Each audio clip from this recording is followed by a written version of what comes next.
Convert mass of an electron 9.11 into 10⁻31 kilogram into standard form. ये एक सवाल है। अब हम इनको स्टैंडर्ड फॉर्म में कन्वर्ट करते हैं। आपने लिखा सॉल्यूशन,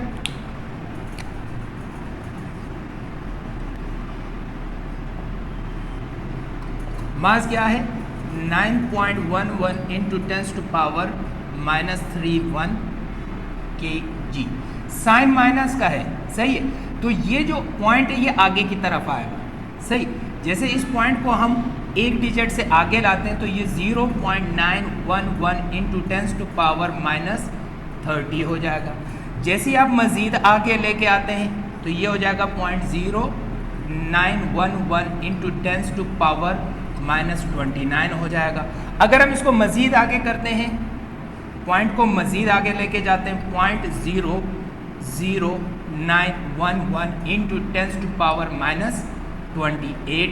अब हम क्या करेंगे, आगे 28 जीरो लगा देंगे। कितने 28 जीरो लगा देंगे। जब हम 28 जीरो लगाएंगे तो कितने जाए, ये पॉइंट 1 2 3 1 2 3 1 2 3 1 2 3 3 3 6 3 9 3 12 3 15 3 18 3 21 3 24 3 24 25 26 27 और ये हो गया 28 00911 किलोग्राम। ये क्या कहलाएगा आपके पास, स्टैंडर्ड फॉर्म।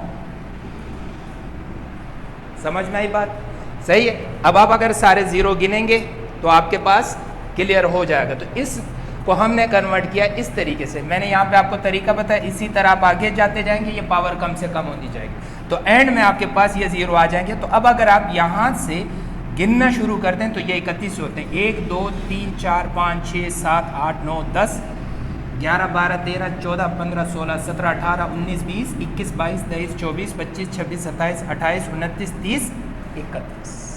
तो अब हमारे पास साइंटिफिक नोटेशन से स्टैंडर्ड फॉर्म में कन्वर्ट हो गया। Convert mass of an electron 9.11 into 10⁻31 kilogram into standard form. ये एक सवाल है। अब हम इनको स्टैंडर्ड फॉर्म में कन्वर्ट करते हैं। आपने लिखा सॉल्यूशन,